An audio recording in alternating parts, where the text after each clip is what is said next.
El hombre que nadie vigilaba. Álvaro de Jesús. Agudelo nació en Envigado, Colombia, el 18 de diciembre de 1956.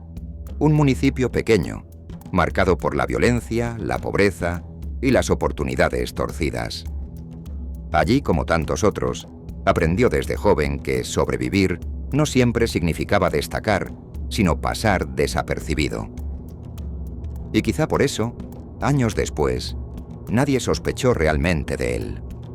Su nombre real apenas figuraba en documentos, pero su apodo sí quedaría grabado para siempre en la historia del cartel de Medellín. El Limón. No era un sobrenombre intimidante. No evocaba miedo ni respeto inmediato. Y precisamente por eso funcionaba.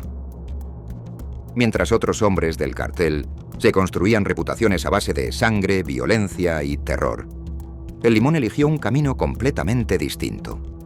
Uno silencioso. Uno discreto. Uno que lo volvió indispensable. Nunca fue sicario. Nunca fue ejecutor. Nunca fue un hombre de gatillo fácil. Era algo mucho más peligroso. El hombre que hacía que todo funcionara sin que nadie lo notara. Sus primeros pasos dentro de la organización fueron modestos. Trabajó como mensajero y asistente cercano de Roberto Escobar, el hermano mayor de Pablo. Allí demostró algo que en el mundo del narcotráfico vale más que el dinero: lealtad absoluta y cero ambición visible. No pedía ascensos, no reclamaba poder, no exigía recompensas, solo cumplía. Pero el equilibrio cambió cuando Roberto Escobar decidió someterse nuevamente a la justicia. Con él, también lo hicieron figuras clave como John Jairo Velázquez, alias Popeye, y otros hombres importantes de la estructura. Ese movimiento dejó un vacío. Y Pablo Escobar no confiaba en cualquiera para llenarlo. Fue entonces cuando el Limón pasó directamente a servir al patrón. Desde ese momento, su rol dejó de ser secundario. Durante la reclusión de Pablo Escobar en la cárcel de la Catedral, el Limón se transformó en una pieza fundamental del engranaje criminal. No se trataba solo de llevar mensajes, se trataba de garantizar que la cárcel funcionara exactamente como Pablo quería. Y así fue. Según informes oficiales de la Procuraduría General de la Nación, el Limón era el encargado de coordinar los sobornos que permitían el ingreso y salida de vehículos sin ningún tipo de control. Su trabajo consistía en algo simple, pero devastador para el Estado: comprar voluntades. Soldados del ejército encargados de la vigilancia externa declararon años después cómo operaba el sistema. El Limón aparecía con dinero en efectivo. A veces con comida, otras veces con útiles de aseo. Siempre con una sonrisa tranquila y una mirada directa. Nunca levantaba la voz, nunca amenazaba, nunca presionaba.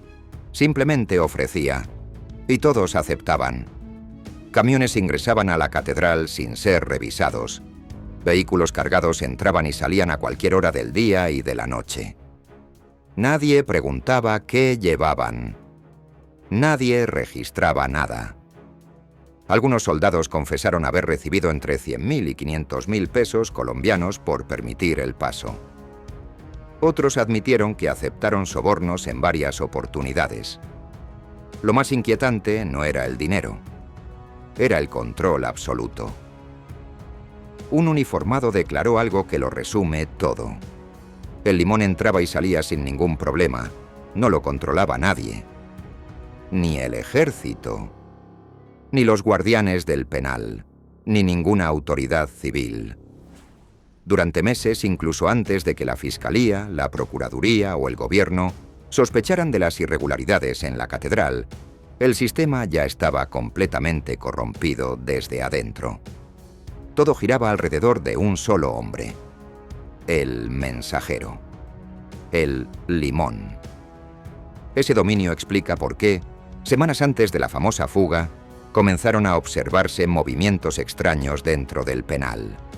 Fogatas encendidas en la noche. Vehículos entrando y saliendo sin explicación. Actividad constante en horarios imposibles. El 5 de julio de 1992, 16 días antes de la fuga de Pablo Escobar, un oficial que realizaba una inspección nocturna notó algo que no cuadraba. Pero ya era tarde.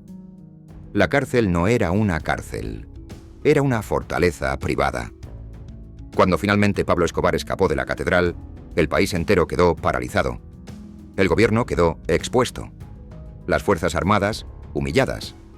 Y el cartel, nuevamente en la sombra.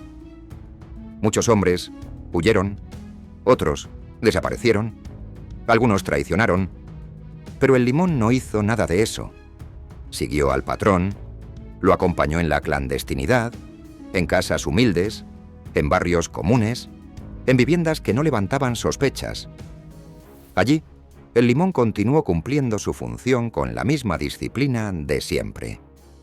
Conexión con la familia Escobar, mensajero permanente, chofer ocasional, guardaespaldas silencioso. Era su escudo, su enlace con el mundo y, sobre todo, su última línea de lealtad. Porque el Limón había hecho un juramento, uno que no necesitaba testigos. Moriría por el patrón.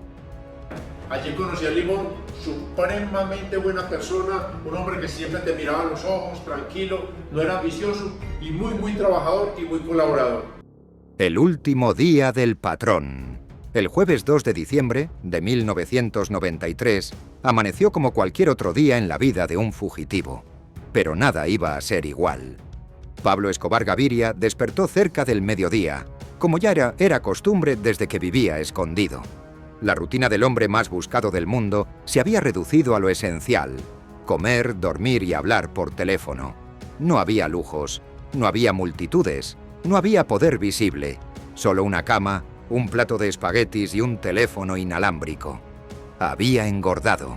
Su cuerpo ya no era el del jefe arrogante que desafiaba al Estado colombiano. El encierro, la paranoia y la vida en fuga le habían sumado varios kilos, especialmente en el abdomen. Pasaba la mayor parte del día acostado, aislado del mundo, protegido únicamente por un puñado de hombres. Y entre todos ellos, solo uno permanecía siempre a su lado. El Limón era su sombra, su guardián, su mensajero, el único que conocía cada movimiento, cada miedo y cada costumbre del patrón. Ese día, Pablo intentó comunicarse varias veces con su familia. Las llamadas no entraban. Las líneas estaban intervenidas. Las centrales telefónicas tenían órdenes claras. Cualquier intento de comunicación debía ser interceptado. Pero Pablo insistió. Finalmente, logró hablar con su hijo, Juan Pablo, haciéndose pasar por un periodista. Fue suficiente. Las señales fueron rastreadas, trianguladas, procesadas en cuestión de minutos. Los equipos de inteligencia del bloque de búsqueda, junto con las unidades de rastreo de centrales como SPIX, determinaron que la llamada provenía del barrio Los Olivos, un sector humilde de Medellín compuesto por hileras de casas de 2 plantas, casi idénticas entre sí. El cerco comenzó de inmediato. El mayor Hugo Aguilar y sus hombres se desplegaron en la zona. No sabían exactamente en cuál de las casas estaba Escobar, pero el margen se había reducido drásticamente. Patrullaron la calle una y otra vez. Subieron y bajaron observando cada ventana, cada puerta, cada movimiento sospechoso. Hasta que ocurrió. Desde una ventana del segundo piso, un hombre se asomó. Era gordo. Tenía el cabello largo y ondulado. Llevaba barba. Hablaba por teléfono mientras observaba el tráfico. Hugo Aguilar lo reconoció de inmediato. Solo había visto a Pablo Escobar en fotografías, pero no había duda. Ese era él. El hombre se retiró rápidamente hacia el interior de la casa. El asalto comenzó. El equipo del bloque de búsqueda irrumpió por el frente de la vivienda. Casi al mismo tiempo, el Limón reaccionó. Sin dudarlo, se lanzó por la ventana trasera. Saltó sobre los tejados vecinos y comenzó a correr. No buscaba salvarse. Buscaba distraer, ganar tiempo, proteger al patrón. Los hombres apostados en el callejón trasero abrieron fuego de inmediato. Decenas de disparos, ráfagas de armas automáticas, Algunos policías se subieron sobre los vehículos para mejorar su ángulo de tiro. Un francotirador tomó posición en el techo de una casa contigua. El limón recibió varios impactos. Su cuerpo, impulsado por la inercia del salto y los disparos, cayó violentamente desde el tejado hasta el césped. Allí quedó, sin vida. Había cumplido su promesa. Pablo Escobar salió segundos después. Al ver lo ocurrido con el limón, se pegó a uno de los muros buscando protección. No tenía campo libre para disparar. El fuego era intenso. Aprovechó una breve pausa en el tiroteo para deslizarse hacia el callejón, con la espalda apoyada contra la pared. Desde la calle, los policías no podían verlo. Pero al llegar al final del muro, Pablo vio su oportunidad. Intentó subir al tejado para saltar y refugiarse del otro lado. No llegó. Una nueva ráfaga de disparos lo alcanzó antes de alcanzar la cima. Pablo Escobar cayó boca abajo, inmóvil. Los disparos continuaron durante varios minutos más. Las balas atravesaban paredes, ventanas y techos. Todos disparaban, hasta vaciar los cargadores.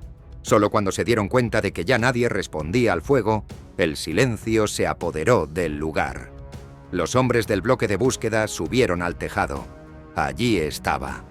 El mayor Hugo Aguilar se acercó, lo tomó del hombro y giró el cuerpo.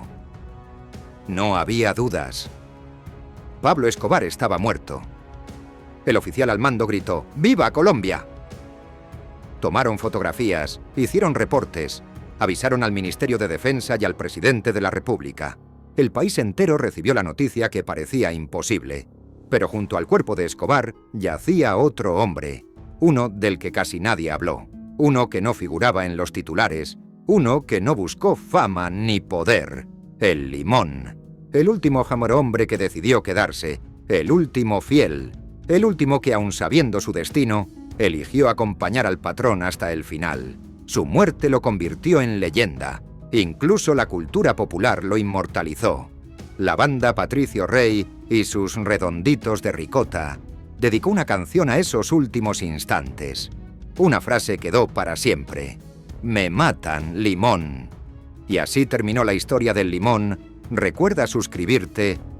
El 2 de diciembre de 1993, cuando el patrón está haciendo esta llamada de 22 minutos, llega el bloque de búsqueda, la CIA detecta, junto con la DEA, el lugar donde estaba el patrón, tumban la puerta, al Limón lo sorprenden en el primer piso, estaba colgando una camisa ahí en el patio de ropas. El Limón no tenía arma porque el Limón no era bandido, lo ejecutan ahí en el primer piso, el patrón gana el segundo piso, van detrás de él, le disparan desde la calle y detrás de él, y ahí muere Pablo Emilio Escobar Gaviria. Unos hermanos argentinos con un gran corazón le hicieron al Limón un homenaje con un disco que se llama Me Matan, Limón.